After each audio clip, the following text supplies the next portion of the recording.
നമസ്കാരം. കുറച്ച് ദിവസമായി ഒരു 5 മിനിറ്റ് 5 നിമിഷം ചെറിയൊരു വീഡിയോ പോസ്റ്റ് ചെയ്യാമെന്ന് ആഗ്രഹിക്കുന്നു.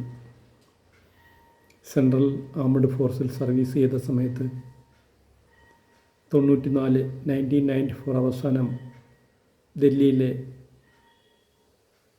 ചാന്ദിനി ചൗക്ക് ലാൽ കില സൈഡിലുള്ള ദരിയാഗഞ്ച് എന്ന് പറയുന്ന ഒരു പോലീസ് സ്റ്റേഷനിൽ നമ്മുടെ ഒരു പ്ലേറ്റൂൺ ഡ്യൂട്ടി ചെയ്യുകയായിരുന്നു.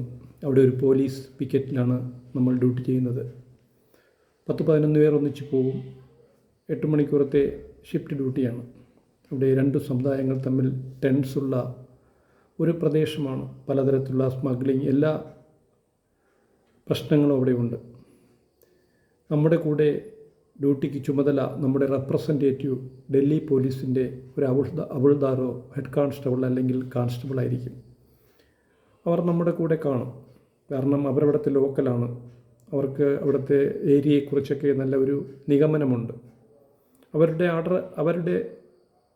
ആർഡർ അനുസരിച്ചാണ് നമ്മൾ ഡ്യൂട്ടി ചെയ്യുന്നത്. എന്തെങ്കിലും ഇഷ്യൂസ് വന്നാൽ അവിടെ പോയി നോക്കുക. പക്ഷേ അവിടെ നടക്കുന്നതോ, നമ്മളെ കൂടെ ഇരിക്കുന്ന ആ റെപ്രസെൻറ്റേറ്റീവ് അന്നവിടെ ലോട്ടറി എന്നും ഈ ദിവസവും ലോട്ടറി കൊടുക്കുന്ന ഒരു സംഭവം ഉണ്ടായിരുന്നു 94-ലൊക്കെ. ഇപ്പോൾ എനിക്കറിയത്തില്ല. 1 തൊട്ട് 9 വരെ നമ്പർ, ദിവസം ഏത് നമ്പർ വരും അതനുസരിച്ച് അതിൻ്റെ ഒരു ലിസ്റ്റുണ്ട്, അതിൻ്റെ ഒരു ട്രെയിനിങ് ഉണ്ട്. രാവിലെ 8 മണിക്ക് പോസ്റ്റിൽ വന്നാൽ വൈകുന്നേരം വരെ, ഞാൻ പേരൊന്നും പറയുന്നില്ല, ആ പുള്ളിക്ക് ആ ലോട്ടറി നമ്പർ കളിയായിരിക്കും.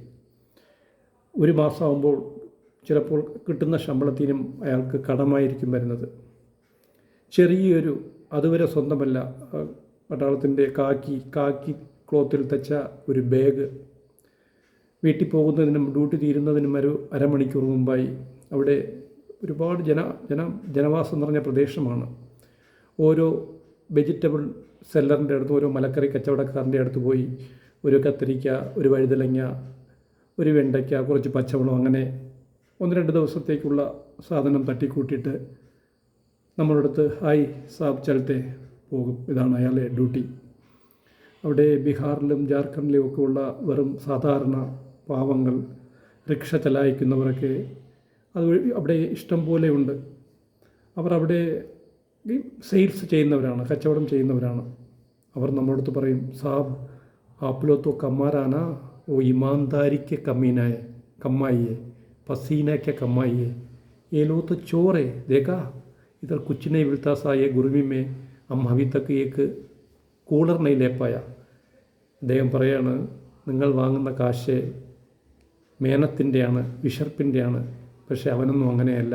നോക്കൂ, അവൻ ആ മലക്കറിയും ഐറ്റങ്ങളും ഒന്നും സമ്മതത്തോടെയല്ല കൊടുക്കുന്നത്. കാരണം അവനവിടെ പവറുണ്ട്. ആ പ്രദേശത്തൊക്കെ ഒരു SHO, station housing officer posting ആവണമെങ്കിൽ 10-20 ലക്ഷം രൂപ അന്നത്തെ സമയത്ത് കക്കൂലി കൊടുക്കണമെന്ന്. അവർക്ക് അത്രത്തോളം അവിടെ നിന്നും കിമ്പളം കിട്ടും. ഇവിടെ ആരും പേരൊന്നും പറയുന്നില്ല, അനുഭവം പറയാണ്. അതേ പോസ്റ്റിൽ ആ പുള്ളി പോയതിന് ശേഷം വീണ്ടും ഒരു ജിത് സിംഗ് എന്ന ഒരു പുള്ളി വന്നു. പുള്ളി നല്ല വെളുവെളായിട്ട് ആ ഡൽഹി സൈഡിലുള്ളവനാ, നല്ല ബോംബെ ഡൈങ്ങിൻ്റെ അടിപൊളി യൂണിഫോമായിട്ടിരിക്കുന്നത്. ബജാജ് ചേതക്കിൻ്റെ ഒരു പുതിയ സ്കൂട്ടർ. നമ്മളടുത്തൊക്കെ നല്ല സ്നേഹമായിട്ട് സംസാരിക്കും. നമ്മളൊക്കെ ധരിച്ചിരിക്കുന്നതോ പട്ടാളക്കാർക്ക് എന്ത് കിട്ടും, അതും 94-ലൊക്കെ ബിലോ 5000. അത് സർക്കാർ തരുന്ന 1.5 വർഷത്തേക്ക് ഒരു യൂണിഫോം തരും. അതത്ര ക്വാളിറ്റിയുള്ള ക്ലോത്തൊന്നുമല്ല. ചൂട് സമയത്തൊക്കെ ഒട്ടും സെറ്റാവില്ല. നമ്മളൊക്കെ അത് തന്നെ തട്ടിക്കൂട്ടി ധരിക്കുന്നത്. പുതിയ യൂണിഫോമൊക്കെ എടുക്കാൻ അന്നൊന്നും സാധിക്കില്ല. ഇന്നൊക്കെ ഒരു ജവാനൊക്കെ 1 വർഷം 3 പ്രാവശ്യം ബയേറിൽ വരുന്നു, നല്ല സാലറി ഉണ്ട്, ഒരുപാട് മാറ്റം വന്നു. പക്ഷെ അന്ന് അങ്ങനെയല്ല. ഞാനിവിടെ പറയാൻ കാരണം, ആ നമ്മുടെ കൂടെയുള്ള രണ്ടാമത് വന്ന റെപ്രസെൻറ്റേറ്റീവ് പറയുകയാണ്, സാബ് 6 മहीന GP റോഡുമേ ഡ്യൂട്ടി കിയ.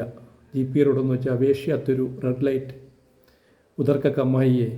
ഈ ബജാജ് ആ സമയത്ത് 40,000 രൂപ എന്നാണ് ബജാജിൻ്റെ സ്കൂട്ടർ വാങ്ങി. ബോംബെ ഡൈങ്ങിൻ്റെ നല്ല യൂണിഫോം എടുത്തു. അപ്പോൾ ഇത് പോലീസിൻ്റെ വായിൽ നിന്നും കേൾക്കുന്നതാണ്. വർഷങ്ങളായി, 10-25 വർഷമായി. എങ്കിലും ഇതൊക്കെ ചിന്തിക്കേണ്ട ഒരു സബ്ജക്റ്റാണ്. ഇന്നുമുണ്ട്. അവസാനം പറയാം, ഈ ഇടക്കാലത്ത് ഇവിടെയല്ല, തമിഴ്നാട്ടിൽ ഞാനൊരു ചെന്നൈയിൽ പോയപ്പോൾ എൻ്റെ ഒരു കൂട്ടുകാരനുമായി സംസാരിച്ചപ്പോൾ, എടാ ഡ്യൂട്ടിക്ക് പോകുമ്പോൾ പൈസ 5 പൈസ വാങ്ങ മാട്ടേൻ, കയ്യിൽ ഒരു പൈസയും വാങ്ങ മാട്ടേൻ, ഇതാ ചിലവുക്കൊന്നും இல்லைன்னா தண்ணி அடிக்க முடியலையா, வண்டி எடுத்துகிட்டு சும்மா ரவுண்ட் பண்ணிட்டு வர்றது எப்படி 2000 3000 4000 வந்துடும். அது வீட்டில் கொண்டு போகட்டேன், நம்ம தண்ணி வாங்கி அடிக்கிறது எல்லாம் செலவு பண்ணுறது ഫ്രണ്ട്സുക്ക് ഒപ്പം. ഉണ്മ ചൊല്ലുന്ന മനസ്സിലായോ നമ്മുടെ അവസ്ഥ?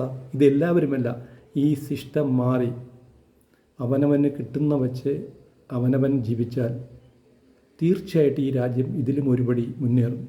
കറപ്ഷൻ ഏറ്റവും വലിയ ഒരു ഇഷ്യൂ ആണ്. അത് ഓരോ മനുഷ്യനും വിചാരിച്ചാലേ സാധിക്കുള്ളൂ.